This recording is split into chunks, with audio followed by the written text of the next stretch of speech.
Cordial saludo, chicos. Entonces, video explicativo de la guía número 5, fecha a tener en cuenta 13 de agosto para entregar esa guía. Recuerden que ese mismo día les entregan la guía número 6. Espero que este video les sirva, los oriente bastante en el desarrollo de la guía. Gracias. Entonces, el concepto a desarrollar en esta guía es la cantidad de movimiento. En algunos textos, este concepto también aparece como el momento lineal, ¿sí? Digamos que son dos nombres que se le dan a la misma cantidad. Entonces, la cantidad de movimiento o el momento lineal lo definimos con la letra minúscula P. La diferencia de la cantidad de movimiento respecto a la conservación de la energía, que era lo que estábamos haciendo antes, es que la cantidad de movimiento sí es un vector, la energía no, la energía es una escalada. Entonces, la cantidad de movimiento P, que es un vector, se define como la multiplicación o el producto de la masa por la velocidad, ¿cierto? Entonces, si hay un cuerpo que tiene masa y se está moviendo a una determinada velocidad, necesariamente ese cuerpo va a tener una cantidad de movimiento, ¿sí? Que va a estar determinada por el valor de su masa y por el valor de su velocidad. Entonces, entre más masa tenga un cuerpo y entre más rápido vaya, pues mayor cantidad de movimiento va a tener. Las unidades. ¿Cuáles serán las unidades de cantidad de movimiento? Entonces, recordemos, ¿cuáles son las unidades de masa? Las unidades de masa son los kilogramos y las unidades de velocidad son los metros por segundo. Entonces, la unidad para la cantidad de movimiento en el sistema internacional van a ser los kilogramos metro por segundo. Así se lee esta cantidad, kilogramo metro por segundo. Si en alguno de los ejercicios las cantidades no están en unidades del sistema internacional, nosotros las transformamos a unidades del sistema internacional. Siempre vamos a trabajar con estas unidades, ¿sí? Entonces, muy importante para tener en cuenta eso inicialmente, ¿no? La naturaleza vectorial de la cantidad de movimiento no se va a evidenciar mucho en esta guía número 5, porque casi todos los problemas son unidimensionales. Entonces, cuando los problemas son en una sola dimensión, la naturaleza vectorial no es necesaria para resolver los problemas. Pero ya en la siguiente guía, que vamos a resolver problemas en dos dimensiones, ahí sí el carácter vectorial va a ser muy importante. Entonces, inicialmente eso es lo que tenemos. Bien, entonces, ¿por qué es tan importante la cantidad de movimiento? La cantidad de movimiento, al igual que la conservación de energía, es muy importante a la hora de resolver problemas en mecánica, porque es una cantidad que se conserva. O sea, existe también una ley de conservación de la cantidad de movimiento. En física hay tres leyes generales de conservación: la ley de conservación de la energía, la ley de conservación de la cantidad de movimiento y la ley de conservación de la cantidad de movimiento angular o el momento angular, ¿no? Bueno, adicional a eso podríamos decir también la conservación de la carga. Son leyes de conservación. La cantidad de movimiento es una de ellas. En un choque entre partículas, la cantidad de movimiento se conserva. ¿Qué quiere decir eso? Que la cantidad de movimiento inicial es igual a la cantidad de movimiento final. Eso es lo que quiere decir que la cantidad de movimiento se conserve. Bien, yo aquí ilustré una pequeña situación donde tenemos dos cuerpos de masas MA y MB, ¿sí? Aquí al final las masas pues siguen siendo las mismas, no cambian. Esto es MA, este es MB. Entonces, inicialmente las dos partículas vienen en sentidos opuestos, con velocidades iniciales determinadas, vienen y chocan. Después de chocar, pues las partículas se mueven en sentido contrario, ¿sí? Entonces, vamos a analizar cómo sería la conservación de la cantidad de movimiento en esta situación. Hay que analizar cuál es la cantidad de movimiento inicial, cuál es la cantidad de movimiento final. Veamos que acá lo único que nos diferenciaría esta rapidez respecto a esta rapidez es que si esta la definimos positiva, esta la tenemos que definir negativa, ¿no? Entonces, siempre cuando hagan análisis de la cantidad de movimiento, como estamos hablando de velocidad, es muy importante tener en cuenta el signo. Entonces, el signo es importante en la cantidad de movimiento. Es muy importante que tengan eso en cuenta. Entonces, ¿cuál es la cantidad de movimiento inicial? Recuerden ustedes que la cantidad de movimiento la definimos como la masa por la velocidad. Aquí, como es un problema unidimensional, no hay necesidad de poner el carácter vectorial, simplemente va a ser la masa por la rapidez, ¿sí? Entonces, ¿cuál sería la cantidad de movimiento inicial? ¿Quiénes están inicialmente en movimiento? MA y MB. Entonces sería la cantidad de movimiento de A, sería la masa de A por la velocidad de A, sería más la cantidad de movimiento de este, pero vean que aquí la velocidad inicial en B es contraria en sentido a la velocidad inicial en A, por lo tanto sería de signo negativo, entonces de una vez pongo menos y sería MB por B sub B. Igual, ¿cuál es la cantidad de movimiento final? Dense en cuenta que son las mismas masas, pero ahora tienen velocidades distintas, ¿sí? Y lo que cambiaron son dos sentidos. Ahora A va hacia la izquierda y B va hacia la derecha. Entonces quedaría menos la masa de A por la velocidad final en A, más la masa de B por la velocidad final de B. Vean que este queda positivo porque hacia la derecha y este queda negativo porque va hacia la izquierda. Y digamos que esa sería la ecuación de la conservación de la cantidad de movimiento. Si tenemos datos acerca de la masa, de la velocidad, pues podemos despejar alguna de las variables y resolver el problema, ¿no? ¿Qué pasaría si hipotéticamente esta partícula B no estuviera en movimiento inicialmente, sino que la velocidad valiera 0, ¿no? Entonces, si la velocidad B inicial vale 0, este término de la cantidad de movimiento también se anularía. Porque hay unos problemas donde inicialmente no todas las partículas están en movimiento, sino hay alguna partícula que está quieta y llega otra, la impacta y la pone en movimiento. Entonces, hay que analizar la situación. Siempre que la velocidad sea 0, pues la cantidad de movimiento va a ser 0. Muy importante que tengan en cuenta eso, chicos. Bien. Bueno, entonces ahora vamos a definir el impulso, ¿sí? Lo vamos a llamar con la letra mayúscula I. Un impulso aparece cuando uno impacta con mucha fuerza un cuerpo durante un pequeño intervalo de tiempo. Ejemplo, como cuando uno patea un balón de fútbol, ¿sí? Lo patea con bastante fuerza, pero el tiempo que dura la colisión entre el pie y el balón es muy pequeñito, ¿sí? Y el balón recibe un impulso, pues, bastante considerable generalmente, ¿no? Entonces, el impulso lo vamos a definir como una fuerza multiplicada por un intervalo de tiempo.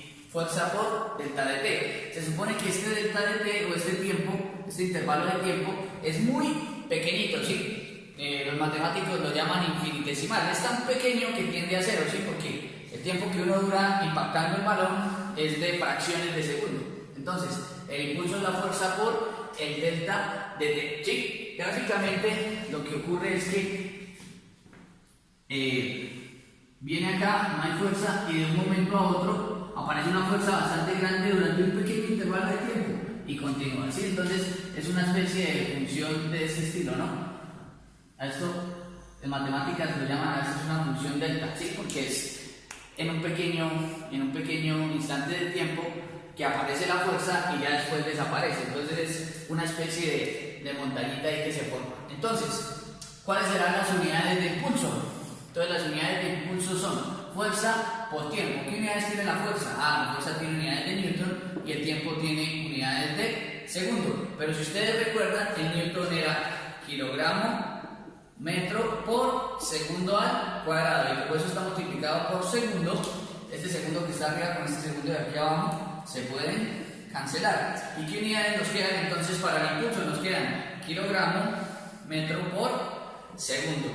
Si ustedes recopilan el video, se van a dar cuenta que estas unidades son las mismas unidades que definimos para la cantidad de movimiento. ¿Qué quiere decir eso? Eso quiere decir que el impulso y la cantidad de movimiento tienen las mismas unidades, o sea que están muy relacionadas, claro. Y ahí es donde aparece una segunda ecuación para el impulso que dice que el impulso es igual al delta de la cantidad de movimiento. El impulso es igual al cambio en la cantidad de movimiento. ¿Y qué es el cambio de la cantidad de movimiento? Pues la cantidad de movimiento final menos la cantidad de movimiento inicial. Y recordando que la cantidad de movimiento es la masa por la velocidad, pues podemos decir que el impulso es la masa por la velocidad final menos la masa por la velocidad inicial. Si la masa es igual, entonces la podemos tomar como factor común y nos queda que el impulso es igual a la masa por el factor de la velocidad final menos la velocidad inicial, ¿sí? Entonces, son dos ecuaciones distintas para calcular el impulso. Cuando nos hablen de fuerzas y de tiempo, pues utilizamos esta. Cuando nos hablen de cantidad de movimiento, masas y velocidades, utilizamos esta. Y en ocasiones, esta ecuación se puede igualar a esta. ¿Qué quiere decir eso? Que nosotros también podemos escribir lo siguiente. Podemos decir que este impulso, que es la fuerza por el delta de t, es igual a este otro impulso, que es ¿quién? Cambio en la cantidad de movimiento. Y en algunos problemas esta ecuación les puede servir para solucionar. Hay que jugar con las ecuaciones como siempre, tratar de buscar las relaciones entre ellas, ¿sí? Entonces, básicamente esos son los conceptos que desarrollamos en la guía. Lo único que nos quedaría por hacer es resolver un ejemplo para ilustrar cómo se utilizan estos conceptos. Bien, entonces vamos a desarrollar el ejercicio número 4 que aparecía en la guía. El ejercicio dice lo siguiente: una bala de 23 gramos que viaja a 230 metros por segundo penetra en un bloque de madera de 2 kilogramos y emerge limpiamente a 170 metros por segundo. Si el bloque está estacionario sobre una superficie sin fricción cuando es golpeado, ¿cuál es su rapidez después de que emerge la bala? ¿Listo? Bien, entonces aquí yo hice una pequeña caricatura de la situación, ¿no?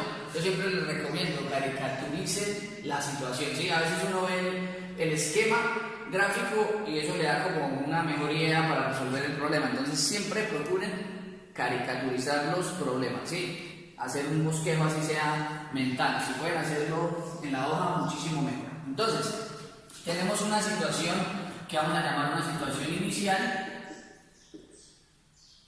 y otra situación que la vamos a llamar la situación final, ¿sí? La situación intermedia es cuando la bala impacta el bloque, pero esa no la consideramos. Nosotros consideramos únicamente la situación inicial y la situación final. Vean que es muy parecido a lo que hacíamos en conservación de la energía. Solo nos interesaba la energía al principio y la energía al final y hacer el balance. Aquí es muy parecido, con la diferencia de que aquí la cantidad ya es vectorial. Pero les repito, aquí como los problemas son en una sola dimensión, la naturaleza vectorial no se va a evidenciar. En la guía 6 sí les va a tocar descomponer otra vez vectores, senos, cosenos, etc. Bien, entonces nos dan algunos datos en el problema, ¿no? Voy a poner aquí, para la masa de la bala voy a utilizar la M minúscula, porque es la masa más pequeña. Y para la masa del bloque voy a utilizar la M mayúscula. Aquí me dicen que esta es de 23 gramos y si no estoy mal, esta me dicen que es de 2 kilogramos. Hay una gran diferencia, ¿no? Pero también hay una gran diferencia en las velocidades iniciales, ¿no? Entonces voy a decir que aquí la velocidad inicial, ¿sí? A este lo voy a llamar el cuerpo 1, la velocidad inicial de 1, que según el problema decía que era de 230 metros por segundo, ¿sí? Entonces, el cuerpo 1, que es la bala, está desplazándose a 230 metros por segundo. Y el cuerpo 2, que es el bloque, inicialmente está en reposo, o sea, tiene una velocidad inicial igual a 0, está quietico.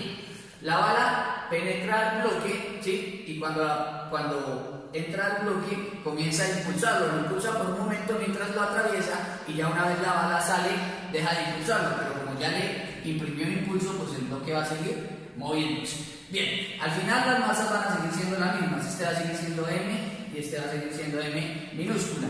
Pero lo que sí cambia es sus velocidades, sus rapideces. Entonces sería aquí la velocidad final de 1, recordemos que 1 es la bala. Ahí nos dice que la velocidad final con la que emerge la bala es de 170 metros por segundo. Y lo que nos preguntan es cuál será la velocidad final con la que se está moviendo el bloque. Nos dicen cuál es su rapidez después de que emerge la bala. El bloque que estaba inicialmente en reposo, después de que emerge la bala, va a tener una determinada velocidad final. Nos preguntan cuál es esa velocidad final. ¿Listo? Entonces, pues, vamos a empezar a resolverlo. ¿Listo? Bien, ¿cómo lo planteamos? Pues por conservación de la cantidad de movimiento. La cantidad de movimiento inicial tiene que ser igual a la cantidad de movimiento final. Le vamos a poner los vectores, pero recordemos que como estamos en una sola dimensión, no tenemos ningún inconveniente con la descomposición. Entonces, algo que sí es muy importante es darse cuenta que aquí hay una masa que está en gramos y otra que está en kilogramos. A nosotros en el sistema internacional nos gusta trabajar más con los kilogramos, entonces habría que hacer una pequeña conversión de los 23 gramos a kilogramos. Todos ya sabemos cómo hacer esa conversión, sin embargo, aquí la voy a incluir, ¿no? Entonces tenemos 23 gramos, los vamos a convertir a kilogramos, necesitamos el factor de conversión y sabemos que un kilogramo tiene 1000 gramos, entonces vamos a decir un kg, o sea un kilogramo, es equivalente a 1000 gramos. Aquí se nos cancelan gramos con gramos y el 23 por 1 va a 23 y dividido entre 1000, lo que vamos a hacer es correr esta cifra decimal 3 unidades hacia la derecha, entonces va a quedar 0.023 kilogramos, ¿sí? Bueno, vamos a ponerle mejor el punto. 0.023 kilogramos, ¿sí? Vean que aquí inicialmente estaba, como son 3 ceros, me corro 3 casitas, ¿no? 1, 2 y 3. Listo. Y ya tengo la masa de la bala en kilogramos. Ahí ya entonces puedo empezar a resolver. Cantidad de movimiento inicial sería la masa de la bala que está en movimiento por la velocidad inicial de la bala, que es v sub 0, 1, más la cantidad de movimiento del bloque, que sería la masa del bloque por la velocidad inicial del bloque, pero como el bloque tiene velocidad inicial 0, pues la cantidad de movimiento inicial del bloque es igual a 0, o sea, es como si aquí sumáramos más 0, pero uno nunca en las ecuaciones pone más 0 o menos 0, si es 0, uno simplemente no lo pone, entonces toda la cantidad de movimiento inicial está en la bala. ¿Eso sería igual a quién? A la cantidad de movimiento final. Ahora vamos a este esquema. Al final sí se están moviendo tanto la bala como el bloque, entonces habría que considerarlos a los dos. Entonces sería, otra vez, la masa de la bala, pero ahora por la velocidad final de la bala, ¿cierto? Recuerden que el subíndice 1 es para la bala y el subíndice 2 para el bloque. Y ahora sí, más la cantidad de movimiento. Vean que aquí tanto la bala como el bloque se van a estar moviendo hacia el costado derecho, por lo tanto ambas van a tener cantidad de movimiento de signo positivo. ¿Cuál es la masa del bloque? M mayúscula, por la velocidad final del bloque, V sub F2, que es la variable que queremos conocer, es la que queremos despejar. Bien, aquí el despeje es muy sencillo, ¿no? ¿Cómo podemos despejar V sub F2? Lo primero es que este término que está sumando lo vamos a pasar al otro lado a restar y va a quedar m v sub 0,1 menos m v sub f1 igual a la masa del bloque por la velocidad final del bloque. Y por último, para despejar v sub f2, la masa que está multiplicando la pasamos a dividir. Y una vez le voy a dar la vuelta a la igualdad para que la velocidad final de 2 me quede en el costado izquierdo. Entonces me va a quedar velocidad final de 2 igual a esta masa grande, dijimos que pasaba a dividir. Y este término iría acá. Pero aquí como se repite m minúscula, lo voy a tomar de una vez como factor común. M minúscula es factor común de la velocidad inicial en 1 menos la velocidad final en 1. ¿Sí? Y ahí, para encontrar la velocidad final, lo único que me queda es reemplazar los valores. Creo que ya todos los conozco, ¿no? Entonces, arrancamos. ¿Cuál es la masa de la bala?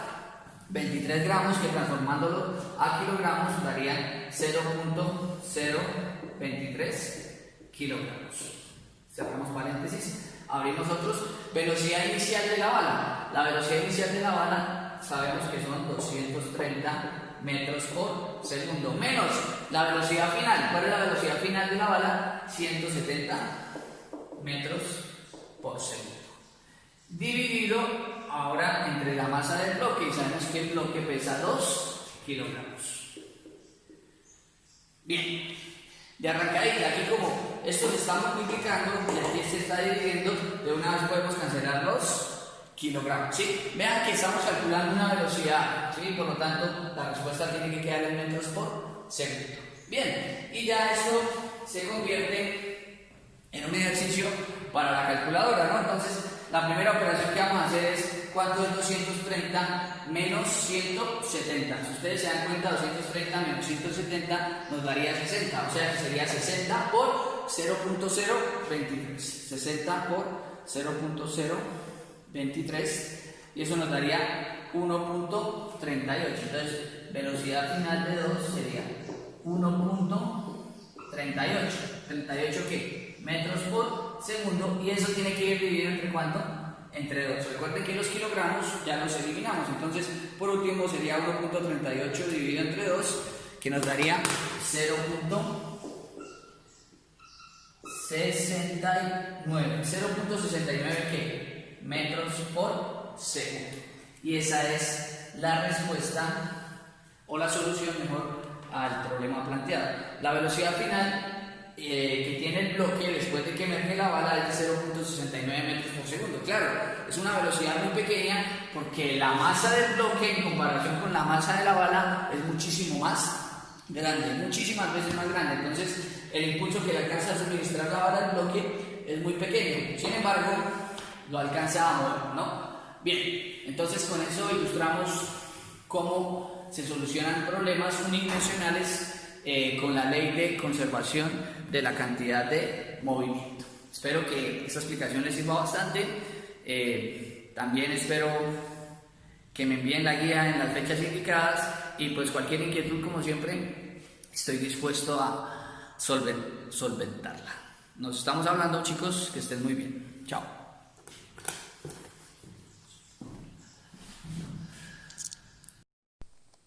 Quieres emociones, súmate unas fracciones. Si quieres moverte al ritmo, emplea los logaritmos. Si quieres ser prudente, calcula la